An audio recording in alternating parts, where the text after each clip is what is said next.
검찰이 대선 허위 인터뷰 의혹과 관련해 화천대유 대주주 김만배 씨 압수수색에 나섰습니다. 오늘 오후 김 씨의 추가 구속 여부도 결정될 예정인데 허위 인터뷰 대가로 돈을 받은 혐의를 받는 신학림 전 언론노조 위원장은 추가 조율을 거쳐 조사할 방침입니다. 취재기자 연결해 자세한 내용 알아보겠습니다. 송재인 기자. 네, 서울중앙지방검찰청입니다. 검찰이 허위 인터뷰 의혹과 관련해서 신 전 위원장에 이어서 김 씨 압수수색에 나선 거죠? 네, 그렇습니다. 검찰은 오늘 오전 경기도 수원 김만배 씨 주거지와 화천대유 사무실 등 3곳을 압수수색했습니다. 재작년 9월 신학림 전 언론노조 위원장과 대장동 의혹에 대한 허위 인터뷰를 하고 대가로 1억 6천여만 원을 건넨 혐의입니다. 윤석열 대통령이 과거 검사 시절 대장동 사업의 종잣돈이 됐다는 부산저축은행 부실대출금 관련 수사를 무마해줬다는 취지의 인터뷰였습니다. 검찰은 신 전 위원장을 압수수색한 지 닷새 만에 김 씨를 압수수색하면서 보도 경위와 대가관계 입증에 필요한 증거를 확보한 것으로 알려졌습니다. 이번 압수수색은 김 씨 추가 구속영장 신문 시작 직전에 이뤄졌습니다. 법원은 오늘 오전 10시부터 1시간 반에 걸쳐 구속 만료가 하루 앞으로 다가온 김 씨를 추가로 구속할 필요가 있는지 신문했습니다.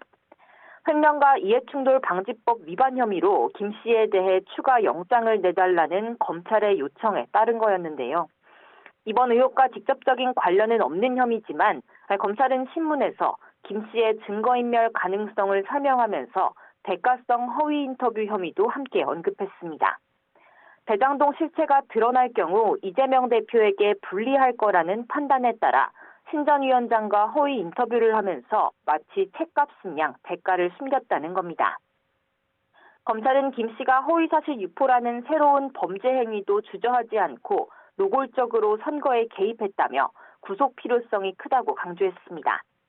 이에 김 씨 측은 검찰이 별건 수사를 원활하게 하려고 영장을 요청하는 게 아닌지 의심된다며 불구속 재판 필요성을 주장했습니다. 김 씨의 구속 연장 여부는 오늘 오후 6시 전에 나올 예정입니다. 네, 그런데 당초 검찰이 핵심 당사자인 신 전 위원장을 오늘 조사하려고 하지 않았습니까? 네, 맞습니다. 검찰은 앞서 신 전 위원장 측과 조사 일정을 조율하면서 오늘 검찰에 출석할 것을 통보했지만 오늘 조사는 결과적으로 무산됐습니다. 신 전 위원장은 앞서 YTN과의 통화에서 검찰에서 조사가 가능한 날짜로 오늘을 말했을 뿐 이후 구체적인 출석 시간을 전해주지 않았다며 검찰에 나오지 않았는데요. 일방적인 소환 통보가 나와 당황스럽다며 오늘은 추가로 연락이 오더라도 일정상 출석이 어려울 것 같다고 말했습니다.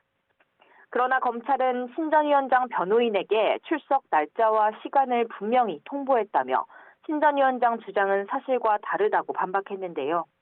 그러면서 신 전 위원장 대면 조사를 위해 조속히 다시 출석 일정을 통보할 거라고 밝혔습니다.